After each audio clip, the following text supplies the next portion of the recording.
जय जय रघुवीर समर्थ सद्गुरु परमपूज्य काका आणि श्रद्धेय मंदाते यांना नमस्कार करून मी सव्यसाची गटाची माहिती सांगण्यासाठी आज तुमच्या समोर येथे आलेली आहे।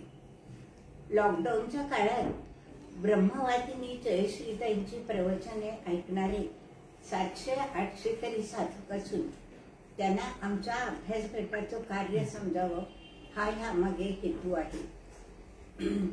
पुण्याला चांदणी चौक उजवी भुसारी कॉलनी येथे शर्वाणी कॉम्प्लेक्सच्या तळमजल्यावरील फुलझाडं आणि छोटासा बगीचा यांच्या परिसरात आमचा वर्ग भरतो। 2013च्या एप्रिलमध्ये ज्ञान, भक्ती आणि उपासना या विषयावर 3 दिवस प्रवचन करून परमपूज्य काकांनी या जागेचं उद्घाटन केलं। बगीचात झाडं ही काका आणि काकूंच्या हस्ते प्रथम लावली गेली। या 3 दिवसात पुण्यातील आमच्या परिवारातील अनेक साधकांची नव्याने ओळख झाली। त्यापैकी जयश्रीताई सांगलीकर या मला भेटल्या। जयश्रीताईंची आणि माझी भेट मला असं वाटतं की ही सहज नसून परमपूज्य काकांचंच त्यामागे नियोजन असावं। ऑगस्टमध्ये जयश्री आणि प्रकाशराव माझ्या घरी आले असताना या जागेवर नेहमीसाठी वर्ग सुरू करावा असं एकदमच आमच्या दोघींच्या मनात आलं।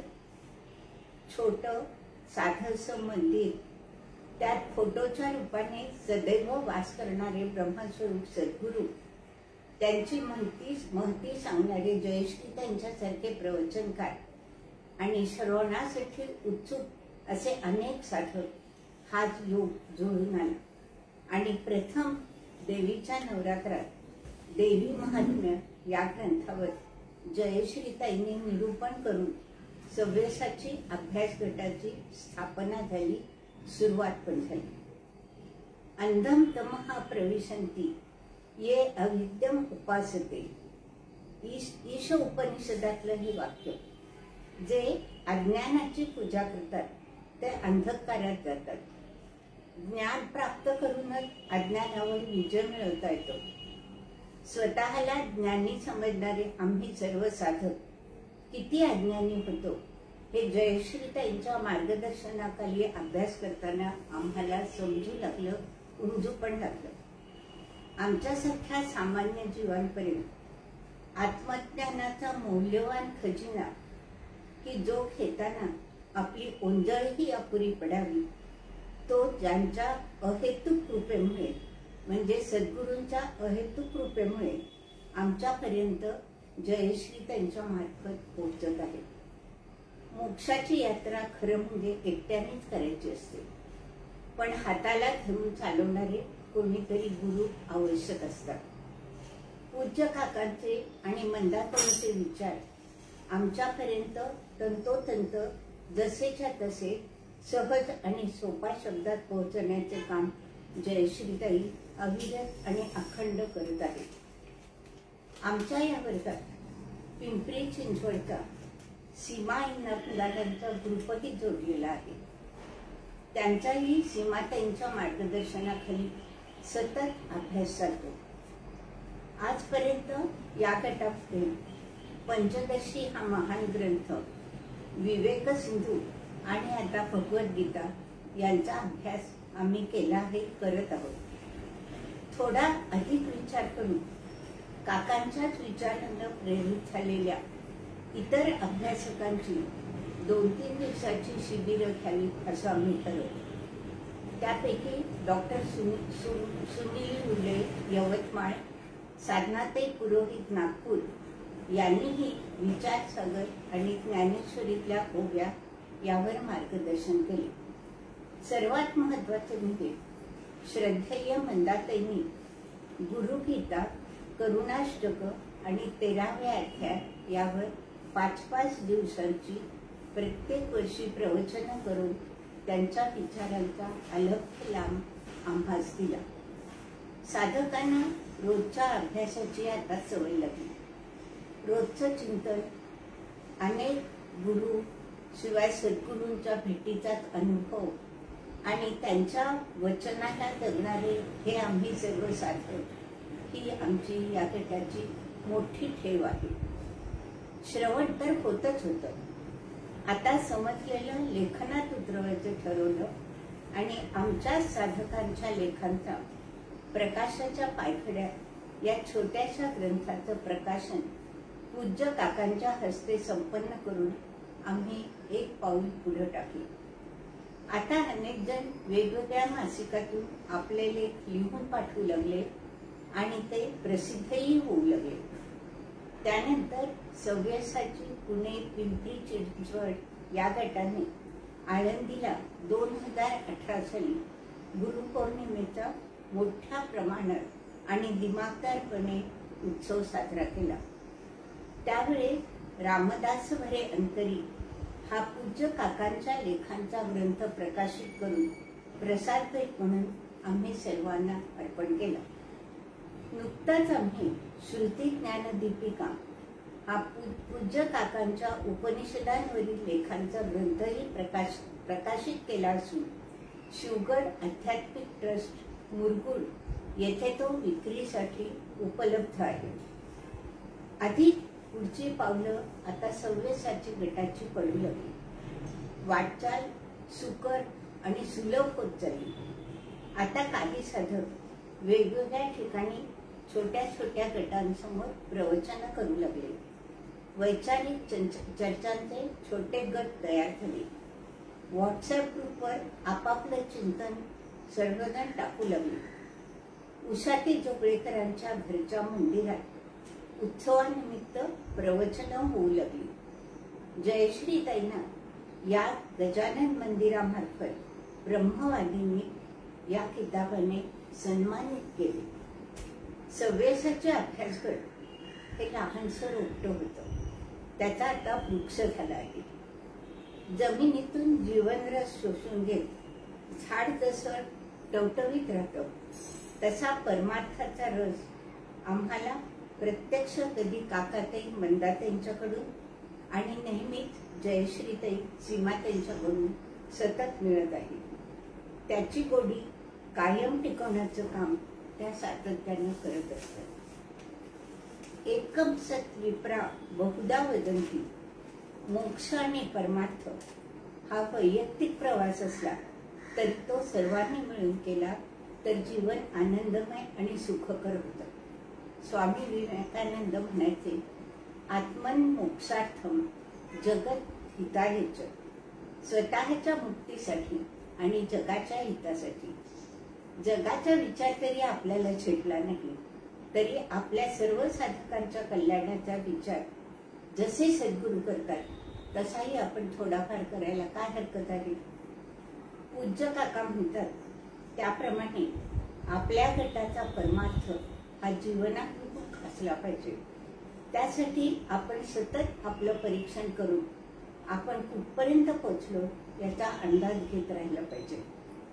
जे दुसऱ्यांनी केलेलं आपल्याला आवडत नाही ते कोणाच्याच बाबतीत आपण करायचं नाही असं आपण दर दिवशी मनाला बजावलं पाहिजे. श्रद्धेय मंदाताई आणि काकांनी आपलं सर्व जीवन आपल्या सर्वांच्या उद्धारासाठी व्यतीत केलेलं आहे. त्यांच्याच मार्गाने प्रारब्ध स्वीकारून वाट्याला आलेलं कर्म मनापासून करत आसक्तीविरहित जीवन आपण सर्वांनी जगत राहिलं पाहिजे. एवढं जरी आपण केलं तरी निरपेक्षपणे निरहंकारी वृत्तीने निस्वार्थपणे आपल्याला परमार्थ साक्षर करणाऱ्या आपल्या गटाच्या आधारस्तंभ जयश्रीताईंना आपल्या श्रमाचं सार्थक झाल्यासारखं वाटेल. इतकी कृतज्ञता त्यांच्या बाबतीत येथे आपण व्यक्त केलीच पाहिजे.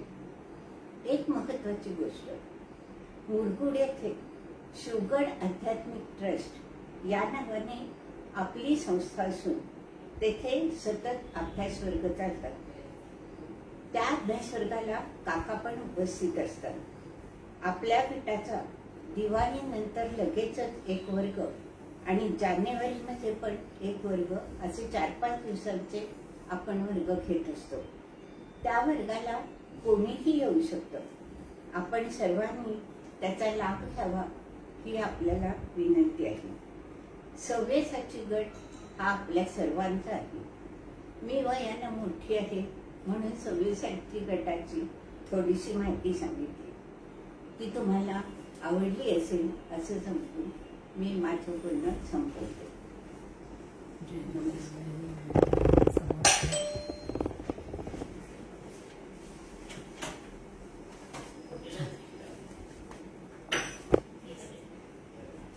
जय जय रघुवीर समर्थ गणेश शारदा चैव सद्गुरु सज्जनस्तथा आराध्य दैवतं गुह्यं सर्वमे रघुनंदन कृपा कटाक्षाची किरणे मोह समुद्राचे आटणे घडे जये त्या श्रीकृष्णे वंदूतया ते श्रीराम जयांचे करिता स्मरण होय सकल विद्यांचे अधिकरण ते वंदूया श्री चरण श्री गुरूंचे धर्मक्षेत्रे कुरुक्षेत्रे समवेतायुयुत्सवः मामकाः पाण्डवाश्चैव किमकुर्वत संजय यत्र योगेश्वरः कृष्णो यत्र पार्थो धनुर्धरः तत्र श्रीर्विजयो भूतिर्ध्रुवानीतिर्मतिर्मम पांडुरंग हरी वासुदेव हरी भगवान गोपाल कृष्ण महाराज की जय. जय जय रघुवीर समर्थ. आनंद योगी परमपूज्य डॉक्टर काका, श्रद्धेय मंदाताई गंधे या दोन आचार्यांकडनं भगवद्गीता प्रत्यक्ष ऐकायला मिळाली, श्रवण करायला मिळाली. त्यांना आज या सांगतेच्या दिवशी या ठिकाणी मनानेच आवाहन करते, त्यांना मनपूर्वक वंदन करते. त्यानंतर या ज्ञानयज्ञाचं आयोजन करणाऱ्या आशाताई, आदरणीय आशाताई आज या ठिकाणी उपस्थित आहे, त्यांनाही मनपूर्वक वंदन करते. आणि उपस्थित असणाऱ्या सर्व साधक बंधू भगिनींनाही मनपूर्वक अभिवादन करते. आज आपण 18व्या अध्यायाचा उपसंहारासाठी आज एकत्र जमलेले आहोत. म्हणजे सांगून ग्रंथ संपणार आहे, पण आचरणात आणण्यासाठी मात्र आपल्याला सगळ्यांना सतत कार्यरत राहायचं आहे. एखादा ज्ञानयज्ञ असा पूर्णपणे सफल झाला तर समजायला हरकत नाही की त्या आयोजकांवर, त्याचा प्रचार करणाऱ्या सगळ्या प्रचारकांवर आणि सांगणाऱ्यावर, ऐकणाऱ्यावर त्या भगवंताची निश्चितच कृपा आहे. कारण 3 मोठे मोठे ज्ञानयज्ञ जे आहेत ते या सव्यसाची गटातर्फे आतापर्यंत पूर्णतेला गेलेले आहेत. हे आत्ताच आपल्याला आदरणीय आशाताईंनी सांगितलेलं आहे. पंचदशी 15 प्रकरण, विवेक सिंधू 18 प्रकरण आणि आता भगवद्गीता 18 अध्याय, एवढे सगळे ग्रंथ जे मोठे मोठे आहेत त्यामध्ये पूर्ण शास्त्रीय तत्वज्ञान मांडलेलं आहे. आणि शास्त्रीय तत्वज्ञान मांडलेलं असूनही श्रोता अत्यंत आनंदाने ऐकण्यासाठी दर मंगळवारी उपस्थित आहे. यापेक्षा भगवंताची कृपा ती वेगळी काय असणार आहे. आणि त्या कृपा छत्राखाली राहूनच आपण आता या भगवद्गीतेच्या 18व्या अध्यायाची सांगता करण्याचा प्रयत्न करणार आहोत. संजयौ वाच असे जे श्लोक आहेत ते या उपसंहाराचे श्लोक आहेत. मागच्या याच्यात आपण ऐकलं की भगवंतांनी 2 प्रश्न विचारलेले आहेत अर्जुनाला, की अर्जुना, जे तत्वज्ञान आतापर्यंत मी तुला सांगितलेलं आहे ते तू एकाग्र चित्ताने ऐकलंस का. खूप महत्वाचं आहे की परमार्थाचं जे तत्वज्ञान आहे, ब्रह्माविषयीचं जे निरूपण आहे ते ऐकताना चित्ताची एकाग्रता ही अत्यंत आवश्यक असते. कारण ती एकाग्रता नसेल तर सूक्ष्म असणाऱ्या त्या ब्रह्मतत्वाविषयीचा अंदाज सुद्धा तुम्हाला आम्हाला येऊ शकत नाही. आणि म्हणून सुरुवातीलाच ज्ञानेश्वर माऊली म्हणतात, स्थिरावलेनी अंतःकरणे. ते अंतःकरणाची स्थिरता आणि एकाग्रता जी आहे ती ती भगवद्गीतेसारखे ग्रंथ श्रवण करताना अत्यंत आवश्यक आहे. म्हणजे अर्जुनाचं निमित्त करून भगवंतांनी तुम्हाला आम्हाला सगळ्यांना हा प्रश्न विचारलेला आहे की जे काय तत्वज्ञान आतापर्यंत अध्यायांच्या माध्यमातून आपल्यासमोर मांडलेलं आहे ते तत्वज्ञान एकाग्र चित्ताने तुम्ही आम्ही ऐकलेलं आहे की नाही. आता एकाग्र चित्ताने ते ऐकलेलं असेल आणि भगवंताचं बोलणं मनावर ठसवलेलं असेल तर त्याचा परिणाम म्हणून मोहनिवृत्ती सहजच होणार आहे. मग दुसरा प्रश्न आहे, तुझा मोह नष्ट झाला का? दुसरा प्रश्न जो विचारलेला आहे तो तुझा मोह नष्ट झाला का? कारण मोहनिवृत्तीचं शास्त्र म्हणजेच भगवद्गीता आहे.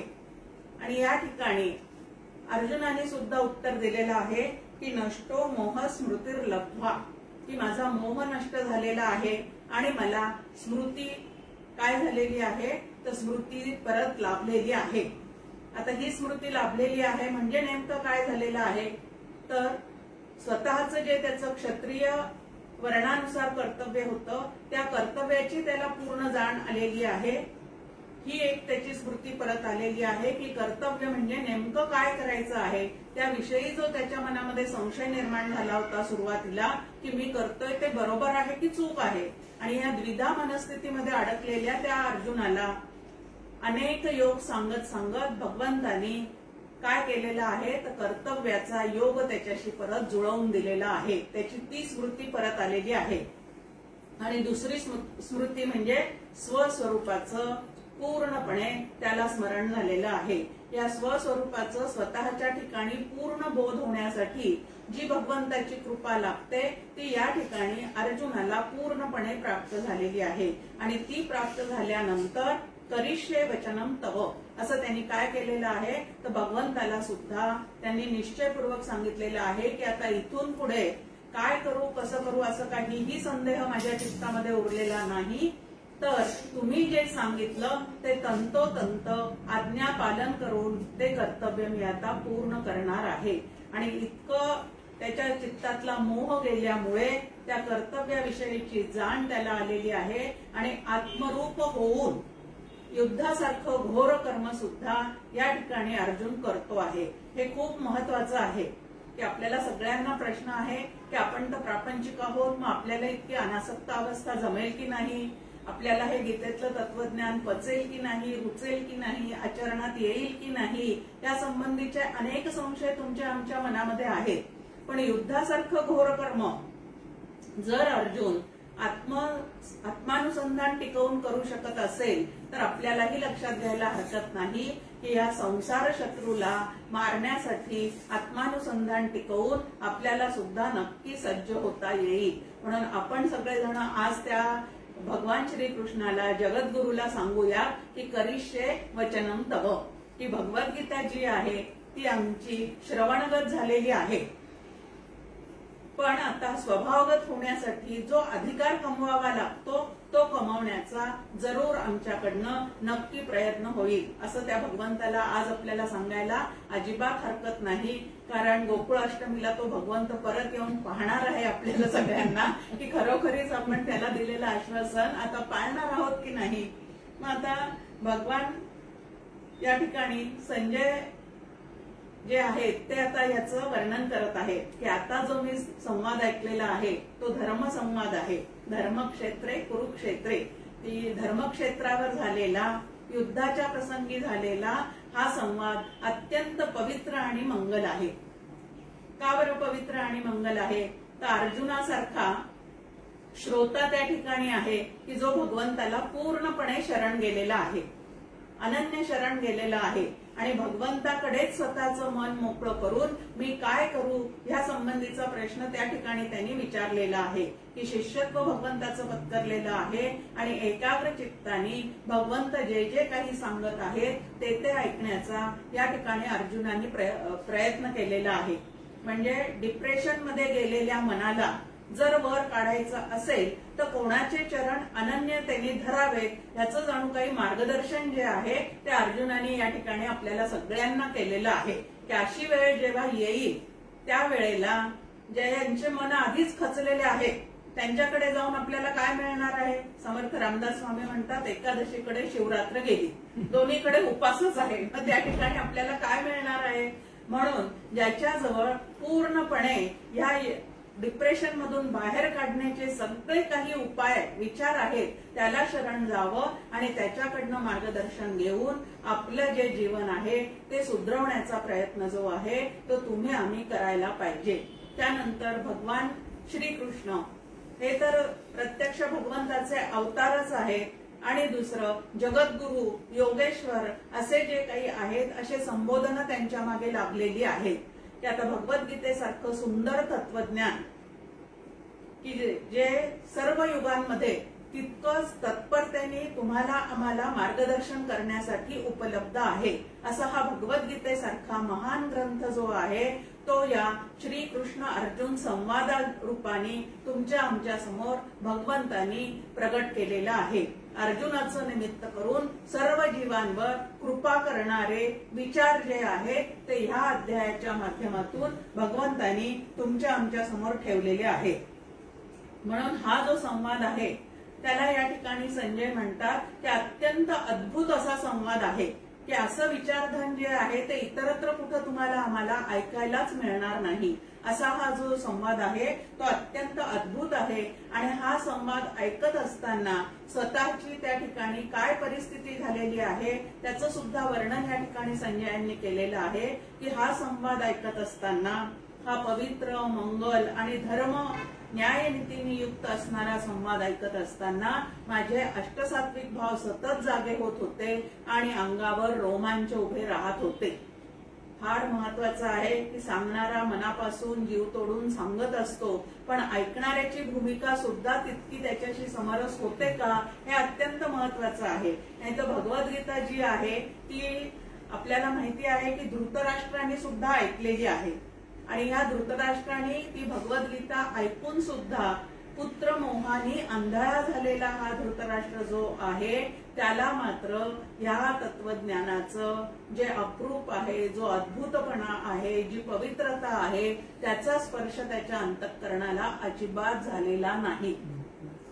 म्हणून भगवद्गीता ऐकताना आम्ही धृतराष्ट्र तर नाही ना हे लक्षात घ्यायचं आहे कारण जितका मोह जास्त तितकं या उपदेशाकडे दुर्लक्ष जे आहे ते जास्ती होऊ शकतं। आता त्याचं वर्णन म्हणजे धृतराष्ट्रासारख्या श्रोत्याचं वर्णन ज्ञानेश्वर माऊलींनी खूप छान केलेलं आहे।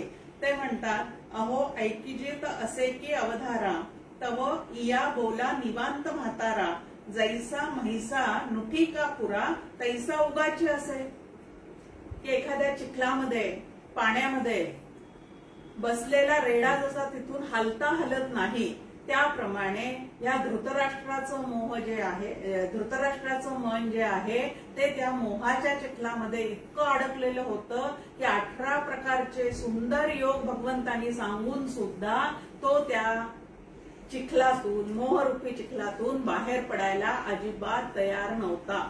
मग ह्या पद्धतीने की एवढं भगवद्गीता आमच्याकडनं श्रवण होते आहे त्याचे निरूपण होत आहेत त्याचे लेख लिहिले जात आहेत पण तरी सुद्धा मोहाने जर आमचं मन ग्रासलेलं असेल तर आमची आणि त्या धृतराष्ट्राची काय आहे तर निवांत म्हातारा किंवा रेडा या पद्धतीने त्यांनी काय केलेली आहे तर जणू काही त्या ठिकाणी अवहेलना केलेली आहे। मग भगवद्गीता कोणासारखी ऐकावी तर भगवद्गीता ऐकताना अर्जुनाच्या पंक्तीला बसताना तो जसा अधिकारी आहे सुमन शुद्धमती अनन्यगती अनिंदक आस्थावान प्रज्ञावान असं त्याच्या संदर्भामध्ये भगवंत ज्ञानेश्वरीमध्ये आपल्या समोर त्याची मांडणी केलेली आहे की ह्यांनी जसा अधिकार कमावलेला आहे तो जसा भगवंताला अनन्य शरण गेलेला आहे कुठल्याही परिस्थितीमध्ये कृष्णानुसंधान ज्याचं अजिबात चुकत नाही असा जो अर्जुन आहे त्याप्रमाणे जर तुम्ही आम्ही झालो तर ते द्वारकेचे राणे जे आहे ते आमच्याही अंतःकरणाच्या घरामध्ये अखंड उपस्थित आहे याचा आम्हाला नेहमी अनुभव येऊ शकेल। आणि म्हणून सुरुवातीलाच आहे की भगवद्गीता जर मला ऐकायची असेल तर माझं अंतःकरण कसं पाहिजे तर सुमन पाहिजे शुद्धमती पाहिजे अनन्यगती पाहिजे आणि अनिंदक पाहिजे। म्हणजे भगवंताचा उपदेश जो आहे तो साध्या कोणी एऱ्या गबाळ्या माणसाने केलेला नसून तो ईश्वराचा अवतार आहे तो गुरुपदी आरूढ झालेला आहे आणि माझ्या कल्याणाशिवाय दुसरं काहीही सांगत नाही। ह्या पद्धतीने जर ते पूर्ण आतमध्ये आम्ही ठसवून घेतलेलं असेल तर भगवद्गीता मला सुद्धा अर्जुनासारखं मोहातून बाहेर काढायला पूर्णपणे समर्थ आहे. फक्त मी त्याचा तसा उपयोग जो आहे तो मात्र करून घेतला पाहिजे. त्यानंतर या ठिकाणी व्यासांचं सुद्धा संजय उल्लेख करत आहे. कारण व्यासांनी आता भगवंतांनी अर्जुनाला दिव्य दृष्टी दिली होती की काय पाहण्यासाठी, तर विश्वरूप दर्शन पाहण्यासाठी. आणि या ठिकाणी संजयाला व्यासांनी दिव्य दृष्टी दिलेली आहे. ती कशासाठी दिलेली आहे, तर धृतराष्ट्र जो आहे तो तर आंधळाच आहे, पण त्याच्या मनामध्ये उत्सुकता मात्र फार आहे की त्या युद्धभूमीवर काय चाललेलं आहे. आणि ती उत्सुकता त्याची पूर्ण करण्यासाठी, तिथंच जे काय घडत आहे त्याचं समालोचन करण्यासाठी बसल्या जागेवरून युद्धभूमीवर काय चाललेलं आहे, काय घडत आहे ते पाहणं आणि ऐकणं, अशी दोन्हीही बसल्या जागेवरून कळेल अशी दिव्य दृष्टी जी आहे ती व्यासांनी त्याला दिलेली आहे. आणि म्हणून व्यासांचा सुद्धा या ठिकाणी उल्लेख करून त्यांना मनोमन नमस्कार जो आहे तो संजय या ठिकाणी करत आहे. संजय म्हणतात की या संवादाचं वारंवार स्मरण करून माझं अंग जे आहे ते रोमांचित होत आहे. फार महत्वाचं आहे की जे श्रवण आमचं घडलेलं आहे त्याचं वारंवार स्मरण जे आहे ते आमच्या अंतःकरणात व्हायला पाहिजे. आता प्रत्यक्ष अर्जुन, प्रत्यक्ष कृष्ण समोरासमोर असताना हा सुंदर चाललेला जो संवाद आहे तो ऐकत असताना जर आमच्या ठिकाणी यत्किंचितही अष्टसात्विक भावाचं जागरण होत नसेल तर आमच्या ठिकाणचा सत्वगुण जो आहे तो नक्की कमी पडतो आहे. 3 तासाचा पिक्चर ऐकताना त्याच्याशी आम्ही इतकी समरस होऊन जाते आमची अंतःकरण वृत्ती की त्यात घडणाऱ्या घटना ज्या आहेत त्या जणू काही माझ्या ठिकाणी घडत आहेत असं लक्षात येतं आणि आमचे डोळे उगीच पाणावत बसतात. मग आता हे रजोगुणामुळे तिथं आमचा जो भाव आहे तो जागृत झालेला आहे. हाच भाव जर आमचा म्हणजे आमचं मन जे संवेदनक्षम आहे ते जर इकडं भगवंताच्या ठिकाणी लागलेलं असेल तर त्या ठिकाणी अष्टसात्विक भावाची जी आहे ती जागृती नक्की येऊ शकते. आणि अशी ज्या ठिकाणी अष्टसात्विक भावाची जागृती येते त्या ठिकाणी समजायला हरकत नाही की आम्ही भगवंताच्या अगदी समीपात येऊन पोहोचलेले आहोत. आणि ते जर होतच नसेल तर कुठंतरी काहीतरी आमचं नक्की कमी पडत आहे हे आम्ही लक्षात घ्यायला अजिबात हरकत नाही. या ठिकाणी परत एक तर भगवंताचं आणि अर्जुनाचं चाललेलं संभाषण वारंवार तो संवाद मी ऐकून रोमहर्षित होत आहे असं सांगतात. आणि दुसरं म्हणजे भगवंतांनी जे विश्वरूप दर्शन दाखवलेलं आहे तेही अत्यंत अद्भुत असं आहे. आता हे दर्शन जे आहे ते भगवंतांनी कौसल्या मातेलाही केलेलं होतं राम अवतारामध्ये, त्यानंतर यशोदा मातेलाही केलेलं होतं आणि आता या ठिकाणी अर्जुनालाही केलेलं आहे. पण त्या ठिकाणचं जे विश्वरूप दर्शन आहे त्यामध्ये सर्व विश्वामध्ये मी सामावलेलं आहे एवढंच दाखवलेलं आहे. पण इथं मात्र माझ्यापासूनच सगळे उत्पन्न होत आहेत, माझ्या ठिकाणी सगळे स्थित आहे आणि सगळ्यात महत्वाचं म्हणजे सगळ्यांचा लय सुद्धा माझ्यामध्येच होत आहे. आणि हे प्रत्यक्ष पाहिल्यानंतर तिथं अर्जुन सुद्धा थोडासा काय झालेला होता तर घाबरलेला होता आणि भगवंताला परत म्हणत होता की तू तुझ्या चतुर्भुज रूपामध्ये मला परत एकदा तुझं दर्शन दे, की असं विश्वरूप दर्शन जे आहे तुझं ज्या ठिकाणी सगळ्या ब्रह्मांडाचा लय होतो आहे ते मात्र मी पाहू शकत नाही. तर या ठिकाणी संजय म्हणतात की असं जे अद्भुत दर्शन आहे विश्वरूप योग दर्शन ते सुद्धा संजयांच्या कृपेमुळे आणि इकडं अर्जुनावर भगवंताची कृपा झाल्यामुळे मला सुद्धा ते बसल्या जागी सुंदरपणे पाहता आलेलं आहे. आता पहा हे बसल्या जागी सगळं दाखवणं हे जसं त्या व्यासांनी संजयाच्या ठिकाणी केलं तेच आता विज्ञानात उतरून आपल्याला बसल्या जागेवरून सगळे प्रवचन ऐकायला मिळत आहेत. आता विज्ञानाने सुद्धा त्याचीच काय केलेले आहे तर ते जे होतं तेच परत शोध लावून पुढे आणण्याचा प्रयत्न जो आहे तो विज्ञानाचा आहे. आणि असं अध्यात्म आणि विज्ञान जे आहे ते हातात हात घालून चाललं की त्याचा तुम्हाला आम्हाला खूप उपयोग होऊ शकतो. लॉकडाऊन पिरियडमुळे आपली जी भगवद्गीता आहे ती या विज्ञानाच्या माध्यमातून सगळ्यांपर्यंत पोहोचते आहे आणि सगळ्यांना त्याचा आनंद आणि लाभ दोन्हीही गोष्टी काय झालेल्या आहेत तर प्राप्त झालेल्या आहेत. अन्यथा सगळंच बंद आहे तर अध्यात्म सुद्धा बंद पडायला काहीच वेळ लागला नसता. पण इतर कंपन्या जशा घरून सगळं काम करत होत्या तसं आपल्या गटातर्फे सुद्धा घरून काम करण्याची व्यवस्था जी आहे ती या सगळ्या नव्या पिढीमुळे तुमच्या आमच्या समोर इथं उपलब्ध आहे. कारण हा ज्ञानयज्ञ पूर्ण करण्यासाठी जर घरातल्या लोकांची मदत झाली नसती तर मी तुमच्यापर्यंत नक्कीच हा संवाद जो आहे तो पोहोचवू शकली नसते. पण या सगळ्यांचा यामध्ये सहभाग आहे हे सुद्धा मला आवर्जून या ठिकाणी उल्लेख करावासा वाटतो. इथं परत म्हणत आहेत संजय की ते स्मरण करून करून मला त्या दोन्ही गोष्टीचं आश्चर्य वाटतंय आणि पुन्हा पुन्हा माझं मन जे आहे ते सद्गत होतंय, हर्षित होतंय. ह्या पद्धतीने अष्टसात्विक भाव आपल्याला माहिती आहे की रोमांच उमटणे, कंठ जो आहे तो अवरुद्ध होणे, शरीराला घाम येणे, कंप सुटणे, या प्रकारचे अष्टसात्विक भाव आहे. त्यातल्या एका तरी भावाचा हा संवाद ऐकताना किंवा रामकृष्णांच्या कथा ऐकताना जर आमच्या अंतःकरणाला स्पर्श त्याचा झालेला असेल तर ह्यापैकी काहीतरी एखाद्या भावाचा स्पर्श तुम्हाला आम्हाला अनुभवाला येऊनच जातो. पुढे इथं आपल्या समोर खूप महत्वाचा असा एक श्लोक आहे आणि तो आहे यत्र योगेश्वर कृष्णो यत्र पार्थो धनुर्धरः तत्र शरीर विजयो भूतीर ध्रुवा नीतिर्मतीर मम. आता वास्तविक पाहता एक श्रोता आपण पाहतोय की धृतराष्ट्र, त्या धृतराष्ट्राला या संवादाशी काहीही घेणं देणं नाही. त्याच्या मनामध्ये पुत्रमोह इतका भरलेला आहे आणि पूर्ण आतून खात्री असून सुद्धा विजय कोणाचा होणार आहे हे त्यालाही पूर्णपणे खात्री आहे. कारण श्रीकृष्ण जो आहे तो पांडवांच्या बाजूने आहे हे त्यालाही माहिती आहे. पण भगवंताचं जे एवढं अप्रूप असणारं जे वर्णन आहे त्याचा मात्र त्याच्या अंतःकरणाला स्पर्श नाही. तर त्यांच्या बाजूनी त्यांचं सारथ्य करणारा एवढाच एक तो गवळ्याचा पोरगा, अशी त्यांच्या ठिकाणी काय आहे त्या ठिकाणी तर एक भावना आहे.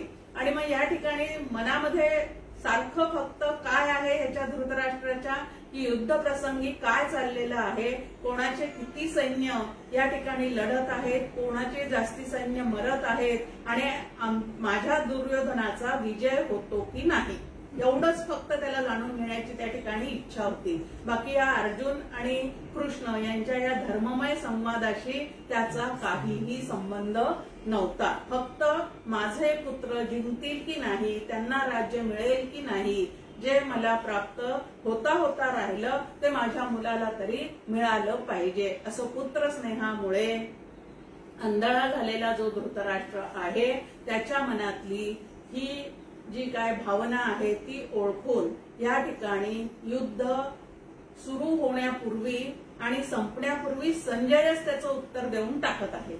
हे महत्वाचं आहे की संजय जे आहे तेच त्याचं उत्तर देऊन टाकत आहे की अहो तुमच्या मनात जी काय सतत उत्सुकता आहे ना त्याचं उत्तर मीच देऊन टाकतो की जिथं कृष्ण आणि अर्जुन ही जोडी एकत्र आलेली आहे त्या ठिकाणी श्री विजय, त्यानंतर वैभव आणि नीती या सगळ्या गोष्टी त्या ठिकाणी आपोआपच राहणार आहेत. त्यामुळे मनातलं जे काय तुमच्या वादळ चाललेलं आहे ते आता या उत्तराने तरी थांबायला हरकत नाही. आता यत्र योगेश्वर कृष्ण यत्र पार्थो धनुर्धरः, हे दोघ जण एकत्र आहेत. गुरु शिष्य म्हणूनही त्यांचं नातं आहे. त्यानंतर सगळे जे काय लगाम आहेत ते कोणाच्या हातात दिलेले आहेत, रथाच्या घोड्यांचे लगाम जे आहे ते सगळे श्रीकृष्णाच्या हातात दिलेले आहेत. आणि आपल्या समोर कठोपनिषदामध्ये एक त्याचं वर्णन केलेलं आहे की देह हा रथासारखा आहे, जीव जो आहे तो त्यातला रथी आहे, बुद्धी जी आहे त्याची सारथी आहे, विषय जे आहेत ते त्याचे घोडे, 5 ज्ञानेंद्रिय जे आहेत ते घोड्याप्रमाणे आहेत आणि हे घोड्याप्रमाणे उधळणारे जे ज्ञानेंद्रिय आहेत त्यांचा लगाम जो आहे तो कोणाच्या हातात दिलेला आहे तो भगवंताच्या हातामध्ये पूर्णपणे दिलेला आहे. म्हणजे काय आहे तर मला काय वाटतं त्या पद्धतीने आता इथून पुढे वागायचंच नाही, तर भगवंत काय सांगतात, त्यांची आज्ञा काय आहे, शास्त्राची आज्ञा काय आहे आणि संतांची आज्ञा काय आहे, त्यानुसार याच्या पुढचं जीवन जे आहे ते जगायचं निश्चित करणं, याला म्हणतात की आपल्या सगळ्या जीवनाचे जे काय रथाचे लगाम आहेत ते भगवंताच्या हातामध्ये सुपूर्त करणे. डॉक्टर काका आपल्याला नेहमी सांगतात की परमार्थशास्त्राचं पूर्णपणे श्रवण झाल्यानंतर वासनानुसारी जीवन न जगता शास्त्रानुसारी आणि संत वचनानुसारी आपलं जीवन जगण्याचा जर आपण प्रयत्न केला तर फडतूस जीवनामधून बाजूला होऊन दर्जेदार जीवन जे आहे ते तुम्हाला आम्हाला जगता येऊ शकतं. मग भगवद्गीता तुम्हाला आम्हाला कुठलं जीवन जगायला शिकवते, तर असं दर्जेदार जीवन जे आहे ते जगायला शिकवण्याचं काम जे आहे ते भगवद्गीता तुमच्या आमच्या समोर ठेवत आहे. मग इथं म्हटलंय की आता याला योगेश्वर म्हटलेलं आहे, कृष्णाला या ठिकाणी योगेश्वर म्हटलेलं आहे. आता कृष्णाला योगेश्वर म्हणण्याचं कारण काय आहे, 18 योग आपल्या समोर त्यांनी प्रशस्त करून ठेवलेले आहे.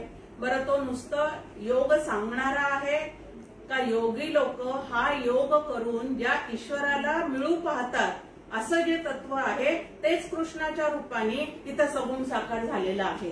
मग कृष्ण वाच्यार्थाने सगुण साकार आहे आणि लक्षार्थाने कृष्णच निर्गुण निराकार असणारा परब्रह्म सुद्धा आहे. आणि हेच आपण गुरुच्या बाबतीमध्ये सुद्धा श्लोक नेहमी म्हणत असतो, गुरु साक्षात परब्रह्म. ते ब्रह्मा विष्णू महेशही आहेत आणि साक्षात परमेश्वर साक्षात ब्रह्मरूप सुद्धा आहे. मग आता योगेश्वर आहे म्हणजे काय आहे, तर या योगांचा स्वामी सुद्धा आहे आणि प्रणेता सुद्धा आहे. शिष्यभावानी जे कोणी त्यांच्याकडे येतील त्यांचा अधिकार ओळखून, आता शिष्यांचा अधिकार ओळखून म्हणजे जो कर्मयोगाचा अधिकारी आहे त्याला कर्मयोग समजून सांगतील, जो ज्ञानयोगाचा अधिकारी आहे त्याला शमदमाचा अभ्यास करायला सांगतील आणि जो भक्तियुक्त अंतःकरणाने त्यांच्याकडे येणार आहे त्याला भक्तियोगाचं सुद्धा मार्गदर्शन करतील. त्यानंतर हठयोगाचं मार्गदर्शन, प्राणायाम वगैरे करायला सुद्धा भगवंत सांगतील. जितके काही योग आहेत, कर्मयोग, भक्तियोग, त्यानंतर ज्ञानयोग, प्रेमयोग, लय योग, हठयोग, अशा प्रकारचे कितीतरी भगवंताकडे नेणारे जेवढे मार्ग आहेत तेवढ्या सगळ्या मार्गांचं मार्गदर्शन जे आहे ते करणारा स्वामी, ते योग जुळवून देणारा, म्हणून याला योगेश्वर, त्या योगांचाही ईश्वर असा एक त्याचा भाग. आणि दुसरं, योगी लोक एवढी मोठी साधना करून जे प्राप्त करून घेण्याचा प्रयत्न करतात असा असणारा ईश्वर सुद्धा कोण आहे, तर हा श्रीकृष्ण जो आहे तो अशा पद्धतीने योगेश्वर आहे. सगळ्या याचा प्रणेता सुद्धा आहे आणि स्वामी सुद्धा आहे. त्यानंतर भागवत महापुराणामध्ये सांगितलेलं आहे की ज्याला आपण योगमाया असं म्हणतो, ही योगमाया कोणाच्या स्वाधीन राहून काम करते, तर भगवंताच्या स्वाधीन राहून काम करणारी अशी ती योगमाया आहे. आणि त्या योगमायेचा अंगीकार करूनच हा जो परमात्मा आहे तो सगुण साकार रूपाने भक्तांच्या कल्याणासाठी अधूनमधून त्या पद्धतीचे अवतार धारण करून प्रत्यक्ष आपल्यामध्ये मिसळून नरदेहात आल्यानंतर काय पद्धतीने जीवन जगता येतं ते राम आणि कृष्णाच्या अवतारामध्ये भगवंतांनी येऊन प्रत्यक्ष आपल्या समोर प्रगट केलेलं आहे. आणि म्हणून सर्वार्थाने योगेश्वर आहे. त्यानंतर यत्र पार्थो धनुर्धरहा, धनुर्धरामध्ये अत्यंत श्रेष्ठ असणारा धनुर्धारी. आता भगवंतांनी विभूती योग ज्या वेळेला सांगितलेले आहेत त्यावेळेला पांडवामध्ये धनंजय मी आहे म्हणजे अर्जुन मी आहे अशी विभूती एक सांगितलेली आहे. इतकं अर्जुनावर त्या भगवंताचं नितांत प्रेम आहे. आता हे प्रेम मोहामुळे निर्माण झालेलं आहे का, तर अजिबात नाही. मग कसं निर्माण झालेलं आहे, तर नर नारायणाची जोडी असं भगवंत आणि अर्जुनाचं काय आहे, तर स्वरूप आहे. मग आता केलेली गोष्टीची अवज्ञा नेणसी करू असं त्याचं वर्णन जे आहे ते ज्ञानेश्वर माऊलींनी केलेलं आहे. की अर्जुन कसा होता, तर भगवंताने केलेल्या आज्ञेचं अवज्ञा करण्याचं तो कधीही जाणत नव्हता. ह्या पद्धतीचा तो धनुर्धर होता. इतकी श्रेष्ठ योग्यता त्याच्या ठिकाणी होती. नंतर ज्या वेळेला द्रोणाचार्यांनी श्रेष्ठ धनुर्धर कोण होऊ शकतं हे पाहण्यासाठी त्यांच्याकडे शिकणाऱ्या सगळ्या विद्यार्थ्यांची परीक्षा घेतलेली होती. त्यावेळेला सुद्धा आपल्या समोर माहिती आहे त्याची की एका झाडाच्या फांदीला एक चिमणी जी आहे ती लटकवलेली होती आणि त्या चिमणीचा डावा डोळा जो आता दोरीने बांधलेली ती चिमणी आता ती हलत असणार आणि तरी सुद्धा तिचा डावा डोळा जो आहे तो नेमका जो फोडून दाखवेल तो त्या ठिकाणी श्रेष्ठ धनुर्धर म्हणून ठरणार होता. मग ज्या वेळेला त्यांनी परीक्षा घेण्यासाठी एकेकाला समोर बोलवलं, दुर्योधनाला बोलवलं, त्यानंतर अजून दुर्योधनाच्या सगळ्या भावंडांना बोलवलं आणि प्रत्येकाला बोलवल्यानंतर तुला काय दिसतंय असं विचारल्यानंतर प्रत्येक जण वेगळं वेगळं सांगत होता. कोणी म्हणत होता की मला चिमणी दिसते, तर कोणी म्हणत होता मला त्या लटकवलेली फांदी दिसत आहे, कोणी म्हणत आहे चिमणीचं पूर्ण शरीर दिसत आहे. पण एकटा अर्जुन असा होता की तो म्हणतो मला फक्त डावा डोळा दिसत आहे. म्हणजे ध्येयाकडे लक्ष पुरवणारा असा हा श्रेष्ठ धनुर्धर अर्जुन असा होता आणि म्हणूनच तो सर्वांचा अत्यंत प्रिय असणारा होता. सर्वांवर मनापासून प्रेम करणारा होता. पण आपल्या गुरुजनांवर मनापासून प्रेम असून सुद्धा केवळ भगवंताची आज्ञा म्हणून त्यांना ठार मारण्याचं कर्तव्य करणारा सुद्धा पिळदार अंतःकरणाचा सुद्धा तो तयार झालेला होता. हे अर्जुनाचं या ठिकाणचं विशेष आहे की गुरुनं सांगितलेलं आहे ना मग ते केलं पाहिजे.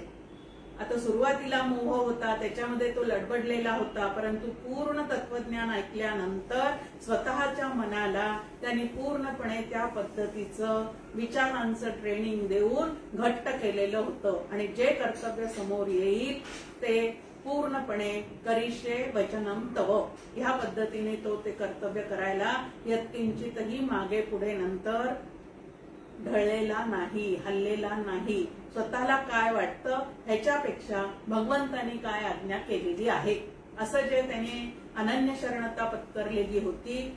म्हणून त्याला इथं यत्र पार्थो धनुर्धराः की असा योगेश्वर कृष्ण आणि असा आज्ञाधारी कर्तव्यनिष्ठ आणि काहीही झालं तरी भगवंताचं कार्य पूर्ण करण्याचाच निश्चय ज्याच्या मनावर बांधलेला आहे असा तो अर्जुन आणि कृष्ण हे दोघ जण ज्या ठिकाणी एकत्र असतील त्या ठिकाणी काय आहे मग जिथं भगवंत त्या ठिकाणी लक्ष्मी येणारच हो.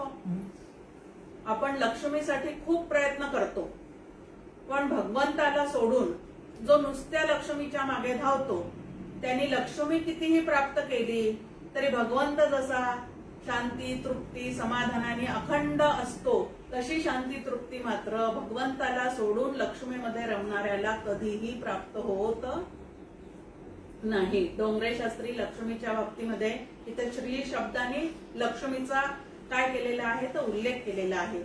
ही लक्ष्मी सुद्धा किती प्रकारची आहे तर 8 प्रकारची लक्ष्मी आहे आणि सगळीची सगळी लक्ष्मी जी आहे ते अर्जुनाच्या ठिकाणी कृष्णाच्या कृपेने राज्य लक्ष्मी, वैभव लक्ष्मी, वीर्य लक्ष्मी सगळ्या तऱ्हेची लक्ष्मी जी आहे ती त्याला त्या ठिकाणी प्राप्त झालेली होती. 18 अध्याय सांगून मोक्ष लक्ष्मी भगवंतांनी स्वतः त्याला काय केलेली होती तर दिलेली होती.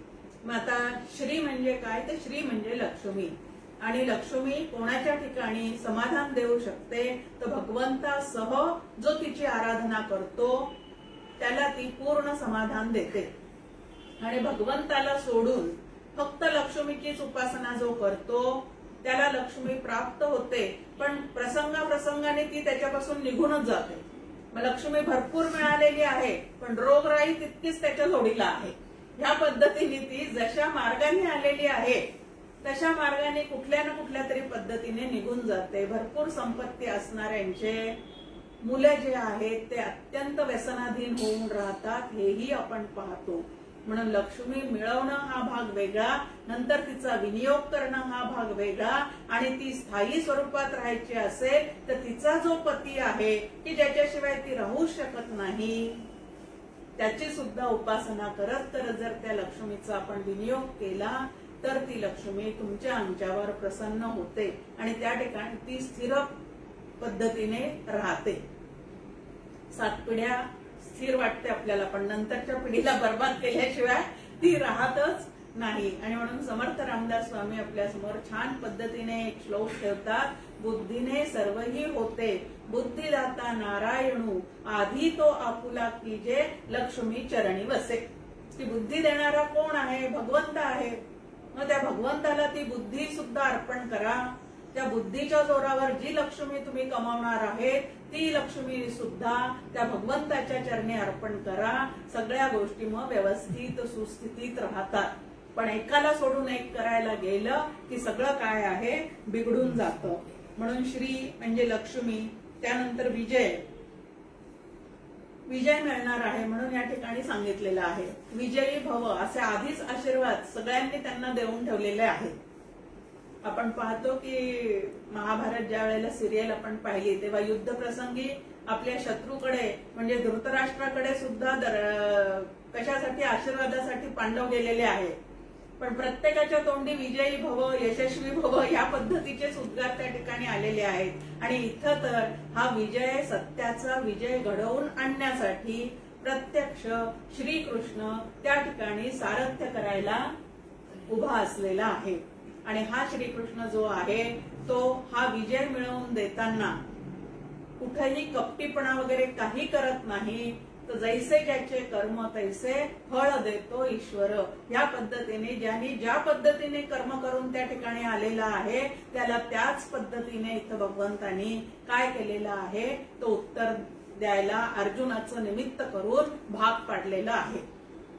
भगवंताचं एक वैशिष्ट्य आहे, स्वतःहून काही करत नाही, त्याच्याशिवाय दुसरं कोणाला काही करताही येत नाही. पण तो मात्र परोक्ष असतो. नेहमी करून घ्यायला निमित्त जो आहे त्याला दुसऱ्याला करतो, पण स्वतः मात्र पूर्णपणे काय असतो त्या ठिकाणी तर परोक्षपणाने कार्य करणारा असतो. कारण भगवंताला परोक्ष राहायला फार आवडतं असं म्हणतात. अपरोक्ष यायला त्याला लवकर भाग पाडावं लागतं. उत्तम शिष्य होऊन अधिकार संपन्न होऊन त्याला त्या पद्धतीने भाग पाडावं लागतं. एरवी त्याला मात्र तो अंतःकरणात असून सुद्धा कायम तुमच्या आमच्यासाठी लपलेलाच असतो. मग मोक्षश्री आहे, विजय आहे, वैभव आहे. आता या ठिकाणची ह्या गोष्टी भगवंताने अजिबात म्हणजे अर्जुनाने अजिबात मागितलेल्या नाही हे विशेष आहे. आपल्याला कथा सगळ्यांना माहिती आहे की युद्धाच्या पूर्वी मदत मागण्यासाठी म्हणून दुर्योधन आणि अर्जुन दोघही जण श्रीकृष्णाकडे गेलेले आहेत.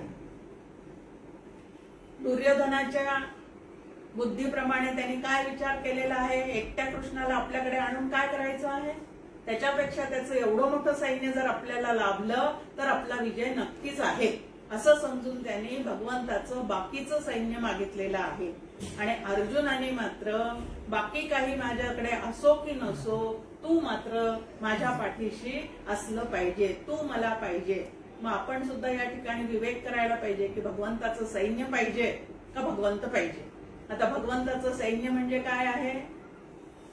भगवंताचं सैन्य म्हणजे त्याच्याजवळची लक्ष्मी आहे, त्याच्याजवळचं ऐश्वर्य आहे, त्याच्याजवळची संपत्ती आहे. या सगळ्या गोष्टी जर आपण घेत बसलो पण भगवंतच जर नाकारला, भगवंतालाच नको म्हटलं तर या सगळ्या गोष्टी सुद्धा हळूहळू आपल्या ठिकाणी सुरुवातीला मिळालेल्या जरी दिसत असला तरी सुद्धा कालांतराने त्या हळूहळू निघूनच जातात. म्हणून स्थायी स्वरूपामध्ये काय मागावं भगवंताचं सैन्य न मागता, म्हणजे त्याच्या ऐश्वर्यापैकी बाकीच्या गोष्टी न मागता फक्त तूच माझा होऊन राहा अशी जी प्रार्थना आहे किंवा भगवंताविषयीचं प्रेम जे आहे, सखया दासा भक्ती भजन दे निरंतर. समर्थांची मागणी पहा काय आहे. न लगे मुक्ती धन संपदा संत संग देई सदा. नामदेव महाराजांची मागणी आपल्या समोर आहे. या पद्धतीने डॉक्टर काकांचं एक गीत आहे, देई मला प्रेम तुझे दास सख्या रामा. त्या रामाला काय मागितलेलं आहे? तुझ्यासारखं राज्य मला मिळू दे म्हटलेलं आहे?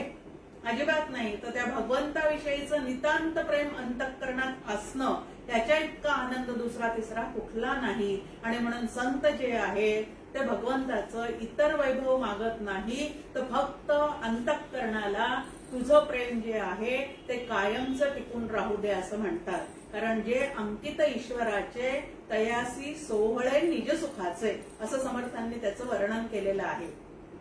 जे भगवंताचे अंकित होऊन राहतात ना त्यांच्या समोर कितीही संपत्ती काहीही जरी प्रलोभना आली तरी भगवंताच्या प्रेमामधून मिळणाऱ्या जे काही लाभ आहे किंवा अंतःकरणाचं समाधान आणि आनंद आहे तो बाकीच्या कुठल्याच गोष्टीत नाही हे ज्या वेळेला त्यांच्या लक्षात येतं त्यावेळेला ते बाकी सर्व गोष्टींकडे दुर्लक्ष करतात आणि भगवंताला फक्त एकच मागतात आणि ते काय आहे तर भगवंता तुझं प्रेम अंतःकरणामध्ये अखंड असू दे, नाहीतर त्याच्या कृपेने संपत्ती मिळाली आणि त्याचं विस्मरण झालं, पुढे काय होणार आहे आमचं? जिथं भगवंत आहे तिथं सुख शांती आनंद समाधान तृप्ती या सगळ्या गोष्टी आहेत आणि जिथं बाकीचं सगळं आहे पण भगवंताविषयीचं यत्किंचितही चिंतन नाही तिथं मात्र दुःख आहे, त्यानंतर अनारोग्य आहे, त्यानंतर कटकटी आहे, तू मैची अखंड सिरियल जी आहे ती त्या घरामध्ये